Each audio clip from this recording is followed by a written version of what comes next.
Hello नमस्कार and welcome to your classes. मैं हूं आपका अपना शशांक सर। जी हाँ, लेखपाल की हम लोग तैयारी कर रहे हैं और लेखपाल जो तैयारी करवाता है वो कौन कराता है आपका, यहाँ पे यूपी ट्रिपल एससी के द्वारा ये एग्ज़ाम किया जाता है। ठीक है, अब देखिए एक चीज़ और याद रखिएगा कि यूपी ट्रिपल एससी के जो एग्ज़ाम्स होंगे वो जल्द ही शुरू भी होंगे, तो इसलिए आपको यहाँ पे क्विज़ करना है। और क्विज़ में हमेशा एक चीज़ याद रखिए, यहाँ पे रिपीटेड क्वेश्चन है। ठीक है, तो अगर रिपीटेड क्वेश्चन अगर आपने सॉल्व कर लिए तो आधी लड़ाई अपने आप जीत ली। ठीक है, तो अगर भूल रहे हो तो उसको एक बार रिवाइज भी जरूर करना। तो आपको डेली आना है दोपहर में 1 बजे, जहां आपके साथ के जो स्टूडेंट्स हैं वो भी तैयारी कर रहे हैं और लाइव आकर के, तो लाइव ज़रूर आइएगा ताकि साथ ही साथ हम लोग साथ में डिस्कस भी कुछ कर सकें। ठीक है, चलिए अब देखिए ये आपके सामने क्वेश्चन लिखा हुआ है, रेड रॉड रोग ये किस पौधे में लगता है। अगर मालूम है तो अंदर देखिएगा इसका सॉल्यूशन, और अगर नहीं पता है तो मेरे साथ कीजिए पूरे का पूरा क्विज। तो चलिए आइए शुरू करते हैं। नीली, पहला प्रश्न है आपका, नीली क्रांति का संबंध किससे है। जल्दी से बताइए 10 सेकंड में इसका राइट आंसर क्या होगा। इजी भी होगा, सिर्फ आपको ये याद रखना है कि नीला रंग किस किस से संबंधित है, अपने आप जवाब मिल जाएगा। जल्दी से बताइए इसका जवाब।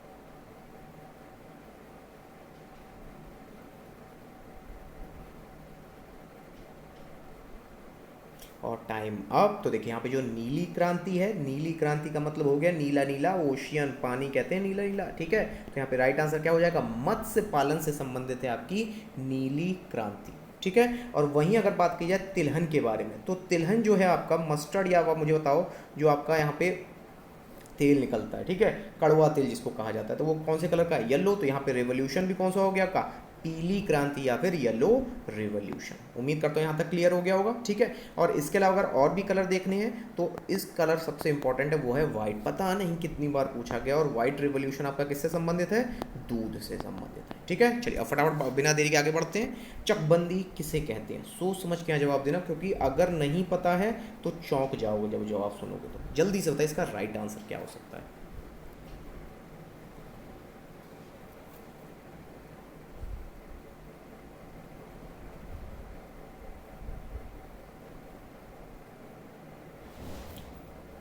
And time up. तो देखिए यहाँ पे जो राइट आंसर है वो है ऑप्शन नंबर डी।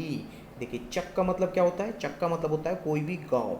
ठीक, और गांव में क्या करना है आपको, बंदी यानी रोक लगानी है। किस चीज़ की रोक लगानी है, विभक्त होने से रोक लगानी है खेती के टुकड़ों में, और उसके अलावा उसको संचित यानी कि जोड़ना है ताकि ज़्यादा से ज़्यादा पैदावार भारत को मिल सके। ठीक है, तो यहाँ पे राइट आंसर आपके लिए क्या हो जाएगा, डी ऑप्शन। ठीक है, अब तुम खुद देख लो कि चकों की चाहे पैमाइश हो या फिर हो निगरानी या फिर हो दुरुस्तगी, वो अपने आप सब क्या हो जाएंगे, गलत हो जाएंगे अगर आपने इस ऑप्शन को सही से समझा है। ठीक है, चलिए आगे बढ़ते हैं बिना देरी के। नेक्स्ट क्वेश्चन, रेड रोड रोग किस पौधे से लगता है। अब बताओ जरा इसका सही आंसर क्या हो सकता है। जल्दी से बताइए कमेंट बॉक्स में इसका right answer.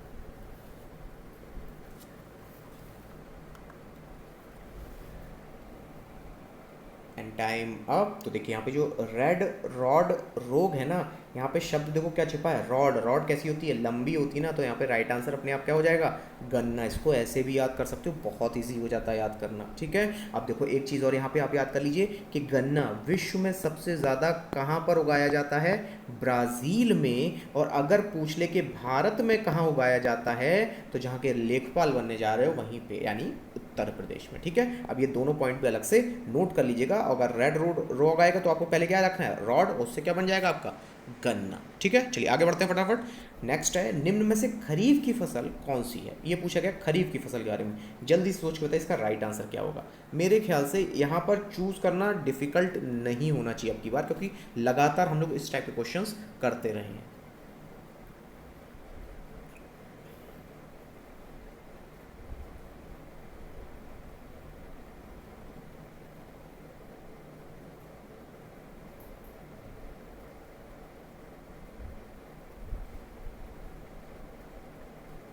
And time up. तो देखिए यहाँ पे राइट आंसर आपके लिए हो जाएगा चावल यानी कि धान।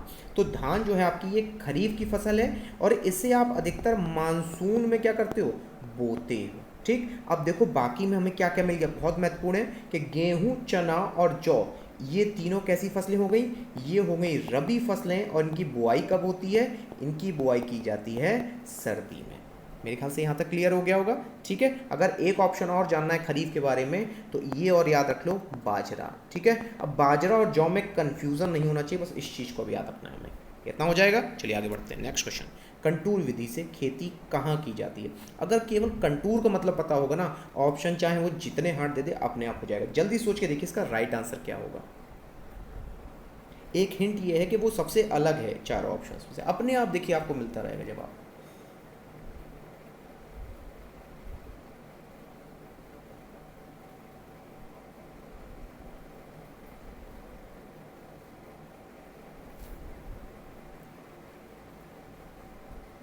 चलिए एंड टाइम अप, समय समाप्त होता है आपका। तो यहाँ पे देखो लिखा क्या था, कंटूर विधि, तो राइट आंसर यहाँ पे क्या हो जाएगा, पहाड़ों पर। बाकी सारे ऑप्शंस देखो, चाहे तराई हो, तराई से जुड़ा क्या था आपका, मैदानी भाग, और मैदानी भाग से जुड़ा क्या था, नदियों के किनारे। तो एक ही ऑप्शन यहाँ पे सही हो सकता था, पहाड़ों पर। तो देखो कंटूर का मतलब क्या होता है, इसको नोट कर लो। कंटूर का मतलब होता है स्लोप, ढलान। ढलान को कंटूर कहा जाता है इंग्लिश में। ठीक है, तो अगर इसका मीनिंग याद होगा आपको तो अपने आप ही आप इसको कर सकते हैं। और दूसरी चीज़, ये आपका अधिकतर कहाँ पर की जाती है, तो नॉर्थ ईस्ट यानी पूर्वोत्तर राज्यों में इसकी खेती कंटूर विधि से सबसे ज़्यादा की जाती है। और इसके अलावा नॉर्थ ईस्ट में एक आपने शब्द सुना होगा, झूमिंग। तो झूमिंग पद्धति पे जो आपका यहाँ पे खेती होती है वो भी कहाँ होती है, नॉर्थ ईस्ट यानी कि पूर्वोत्तर राज्यों में। ठीक है, चलिए इसको नोट कर लीजिएगा। अब आगे बढ़े। भारत में सहकारिता आंदोलन की शुरुआत कब हुई, ध्यान से देखना, अपने आप इसका राइट आंसर आपको मिल जाएगा। पूछा गया भारत में सहकारिता आंदोलन की शुरुआत, जल्दी से बताइए।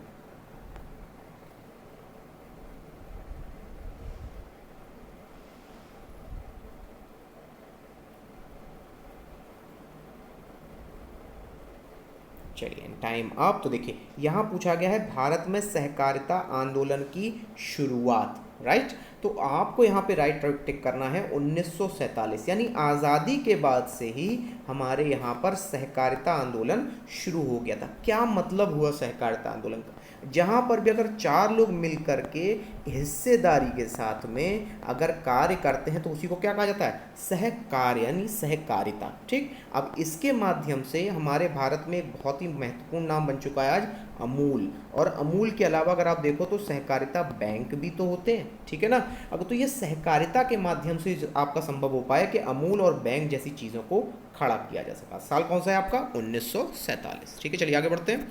क्षेत्र में पूछा गया है जो औसत जलवायु है उसके योगदान किसके द्वारा नहीं होता है। औसत जलवायु के बारे में पूछा गया, जलवायु या क्लाइमेट या वेदर के बारे में नहीं पूछा गया, जलवायु यानी कि क्लाइमेट के बारे में पूछा गया है। ध्यान से देखो, अपने आप जवाब मिल जाएगा। सिर्फ आपको ये देखना है कि डायरेक्टली कौन सी चीज़ इफेक्ट नहीं करती है।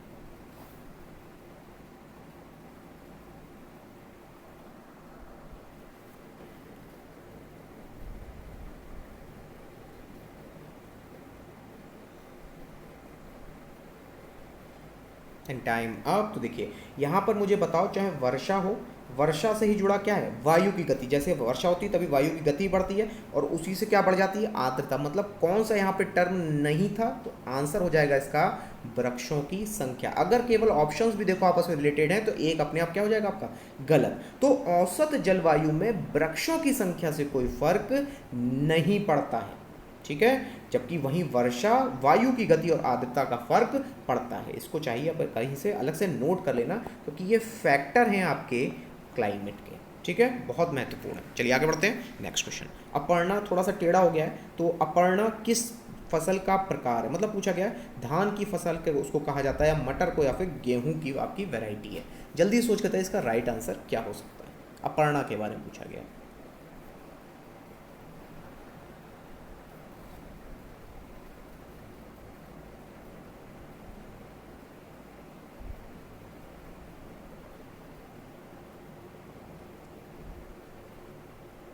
चलिए टाइम अप। तो देखिए जितने भी ये लड़कियों जैसे नाम है, ठीक है, लड़कियों जैसे मतलब जो लड़कियां जो नाम रखती हैं अपर्णा, तो ये है आपकी मटर की वैरायटी, मटर यानी पी।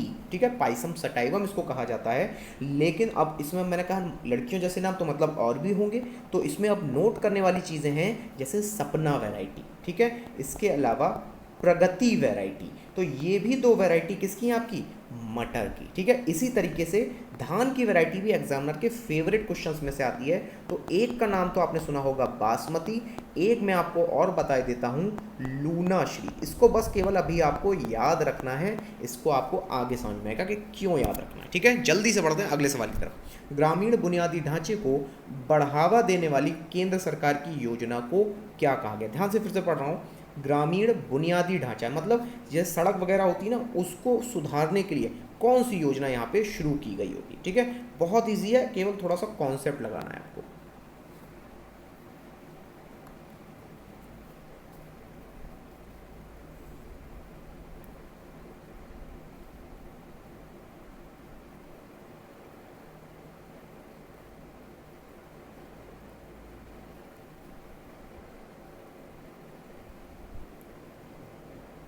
And time up. तो देखिए यहाँ पे आपसे पूछा गया है केंद्र सरकार की योजना, हालांकि योजना नहीं बल्कि एक बिजनेस प्लान था। क्या था? Business plan. तो यहाँ पे राइट आंसर हो जाएगा भारत निर्माण। तो अब मुझे बताओ कि भारत कहाँ असलियत में बसता है? गांव में। तो इसीलिए ये भारत निर्माण किससे संबंधित है? गांव से संबंधित है। अब मेरे ख्याल से याद हो जाना चाहिए। इसको लागू यानी प्रारंभ कब से किया गया था? 2005 से। अब ये समझो इसमें क्या क्या था। बुनियादी ढांचा है, तो अगर घर देना है तो उसके लिए बना दिया गया प्रधानमंत्री आवास योजना। अब अगर देना है इंटरनेट तो बना दिया डिजिटल इंडिया। तो ये जितनी भी आपकी मूलभूत बुनियादी ढांचे वाली चीजें थी, ये सब किस में आती हैं? ये सब आती हैं भारत निर्माण में, ठीक। एक चीज और नोट कर लीजिए, ये दोनों योजनाएं साल 2015 में लागू हुई थी, क्योंकि इस साल से बड़े इंपॉर्टेंट क्वेश्चंस बन रहे हैं लेखपाल में, ठीक है। चलिए आगे बढ़ते हैं। एक वर्ष में किसी निश्चित भूमि पर एक ही फसल उपजाना क्या कहलाता है? मेरे ख्याल से इससे इजी क्वेश्चंस नहीं मिलते हैं। जल्दी सोच के बताइए, केवल थोड़ा सा कंफ्यूजन होगा लेकिन कर लोगे आप।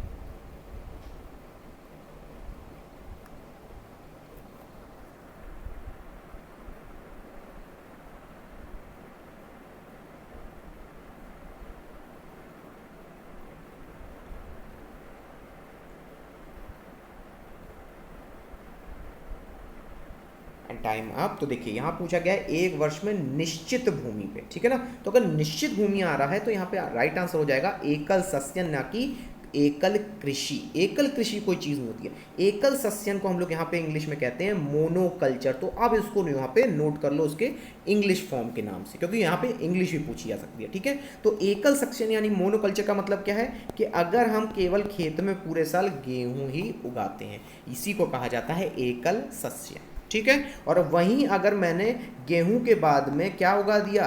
चावल उगा दिया, तो वो क्या हो गया? क्रॉप साइकिल यानी कि चक्र हो गया, ठीक है। चलिए आगे बढ़ते हैं फटाफट। लूनाश्री, देखिए इसलिए मैंने कहा था याद रखिएगा। लूनाश्री अब बताइए किसकी किस में? जल्दी से बताइए 10 सेकंड में। अब सबको बताना ही होगा क्योंकि इससे पहले हम लोग डिस्कस कर चुके थे।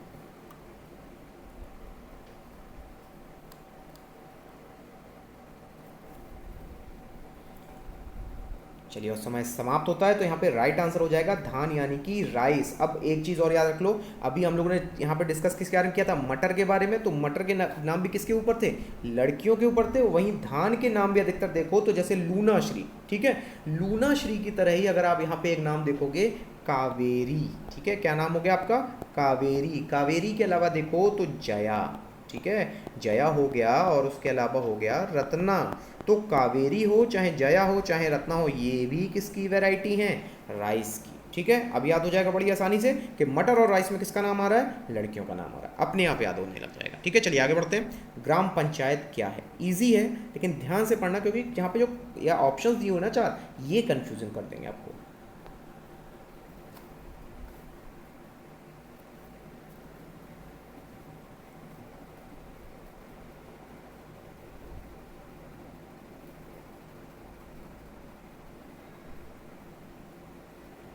चलिए टाइम अप। तो बात कही गई थी गांव की पंचायत की। तो यहाँ पे देखो तो ये ग्रामीण संस्थान नहीं है ये, ठीक है। इसी तरह ग्राम सभा की ये एक कड़ी नहीं है और ग्राम विकास में सहभागिता होती है, लेकिन उसका डेफिनेशन से कोई मतलब नहीं था। तो यहाँ पे राइट आंसर क्या हो जाएगा? स्वायत्त शासन। यानी कि अगर पंचायत ही पूरे गांव को क्या कर रही है? रूल यानी रेगुलेट यानी उसके नियम बना रही है, तो क्या हो गया? स्वायत्त शासन हो गया। इसे आर्टिकल 243 के अंतर्गत रखा गया है, ये एग्जामिनर पूछ लेता है, ठीक है। और कौन सा संशोधन है जरा लिख के बताना ऑप्शन में। तो इसका यहाँ पे संशोधन है 73rd, और कौन से साल में है, तो यहाँ पे लिखिएगा 1993। फिर से दोहरा रहा हूँ, गांव की जो ग्राम पंचायत है आर्टिकल 243 के अंतर्गत स्थापित की गई, कौन से संशोधन के माध्यम से, 73वें संशोधन के माध्यम से, साल 1993 में, ठीक है। थोड़ा सा ज़्यादा लग रहा होगा लेकिन नोट जरूर कर लेना इसको, ठीक है। चलिए आगे बढ़ते हैं। नेक्स्ट क्वेश्चन, पूसा बेकर किसकी प्रजाति है? जल्दी सोच के बताइए इसका राइट आंसर क्या होगा।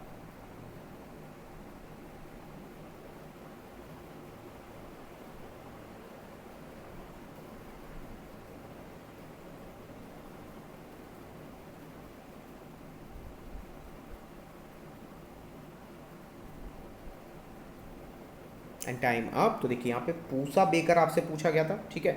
तो पूसा बेकर जो है आपकी, ये हो जाएगी, चलिए, तो ये जो पूसा बेकर है आपकी, ये हो जाएगी गेहूं की वैरायटी, ठीक। अब देखो एक चीज़ हमेशा याद रखना, मक्के की भी varieties same as it is हैं जैसे चावल की वैरायटीज। क्या बताया था, लड़कियों के नाम पे है ना, ठीक है। तो दो नाम और याद कर लो आज, एक याद कर लो माधुरी, ठीक, और दूसरी याद कर लो प्रिया, ठीक है। तो आपको याद हो जाएंगी वैरायटीज किसकी, मक्का की, ठीक है। इजी रहेगा यहाँ पे। अच्छा एक चीज़ और यहाँ पे ध्यान रखिएगा कि मक्के का जो सबसे ज़्यादा उत्पादन है, क्योंकि एग्जामिनर कई बार पूछ भी चुका है, तो कर्नाटक में होता है, और उसके बाद सबसे ज़्यादा होता है राजस्थान में। बहुत महत्वपूर्ण जानकारी, इसको नोट जरूर कर लेना याद से, ठीक है। चलिए आगे बढ़ते हैं। नेक्स्ट क्वेश्चन, भारत में जीवांश खेती की शुरुआत कब की गई? बहुत ही क्लोज ऑप्शंस हैं। तो पहले एक चीज़ यहाँ पे याद समझ लीजिए, जीवांश, जीवांश का मतलब होता है कि जब आप यहाँ पे गोबर इस तरह की चीज़ों का खेती करते हैं, ठीक है, बजाय खाद डालने के। तो अब सोच के बताइए कौन सा साल रहा होगा, ठीक है। जल्दी से बताइए, 10 सेकेंड में इसका जवाब।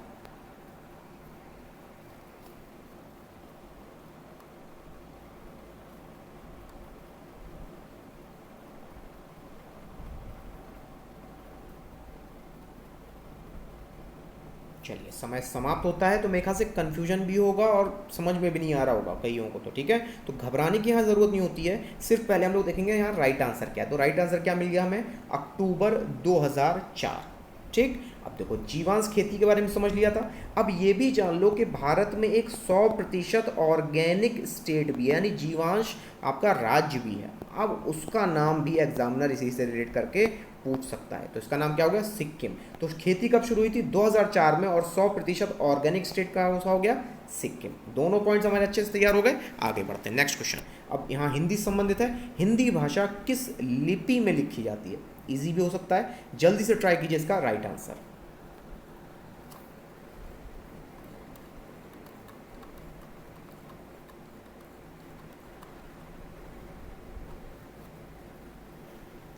चलिए टाइम अप। तो देखिए हिंदी भाषा लिपि पूछी गई ना, लिपि, तो यहाँ पे राइट आंसर हो जाएगा देवनागरी, यानी देव की नगरी में हिंदी भाषा बोली जाती है। अगर भूल जाते हो तो उसको ऐसे भी याद रख सकते हो। और वहीं अगर बात कर लिया ब्रह्मी, खरोष्टी और अरमाइक, ये कौन से पीरियड से संबंधित है, क्योंकि इतिहास का बड़ा ही फेवरेट सवाल है ये आपका।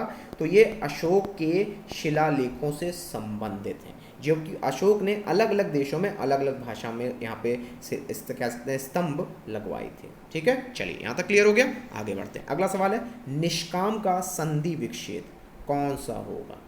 सोच के देखना कि पहले शाक कैसे टूटता है, उस पर फोकस करना, जवाब अपने आप मिल जाएगा।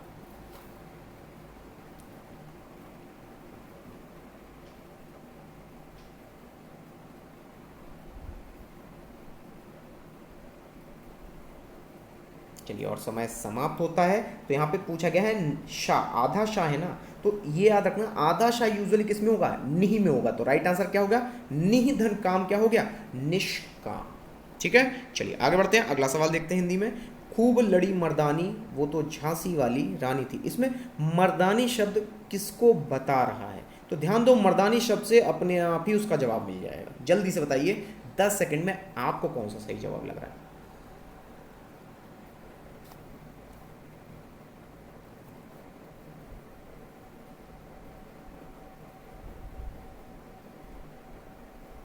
तो समय समाप्त होता है। तो यहाँ पे देखो मर्दानी है ना, बहुत इजी है। मर्दानी मतलब क्या हो, मस्कुलिनिटी कहेंगे इसे इंग्लिश में, ठीक है ना।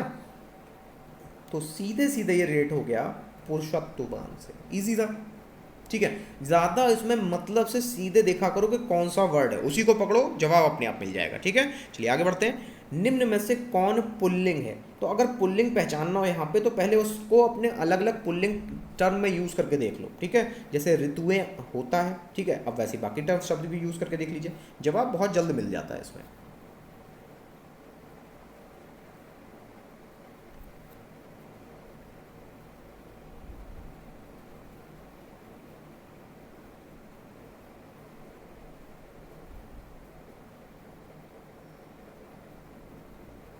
And time up. तो देखिए यहाँ पर सिर्फ एक ही चीज़ है जो खाया जाता है, वो क्या खाया जाता है? दही खाया जाता है। तो दही क्या हो जाएगा आपका? पुल्लिंग शब्द हो जाएगा। बाकी सब चाहे गीता पढ़िए चाहे ऋतुएं आएंगी ही आएंगी, ठीक है। चलिए उम्मीद करता हूँ यहाँ पे आपने राइट आंसर किया होगा। आगे बढ़ते हैं। निस्दिन बरसत नयन हमारे, ये किस कवि की रचना है? बहुत ही सुंदर सी यहाँ पे लाइन लिखी हुई है। जल्दी से बताइए कमेंट बॉक्स में इसका राइट आंसर क्या होगा। ये सेकंड लास्ट क्वेश्चन है। अब हम लोग बढ़ रहेंगे लास्ट क्वेश्चन की तरफ। पहले बताइए इसका राइट आंसर क्या होगा।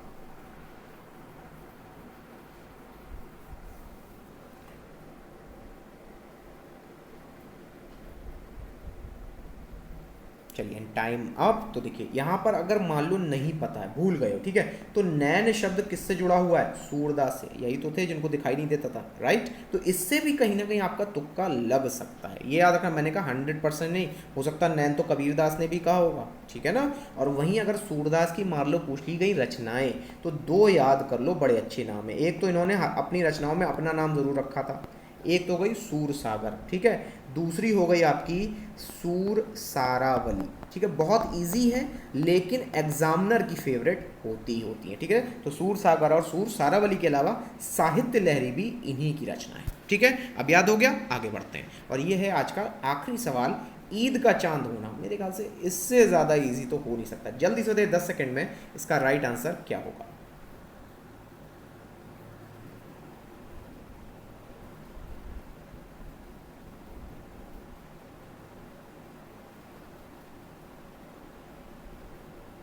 चलिए एंड टाइम अप। तो देखिए यहाँ पे राइट आंसर क्या हो जाएगा? दर्शन दुर्लभ होना, ठीक है। तो यानी बाकी ऑप्शंस क्या हो गए? ईद के दिन दिखाई ना देना गलत हो गया और बहुत सुंदर होना भी गलत हो गया। तो दर्शन अगर नहीं कोई दे रहा है तो वो क्या हो जाता है? ईद का चांद हो जाता है। तो चलिए आज हम लोगों ने सॉल्व कर लिया टोटल 20 क्वेश्चंस।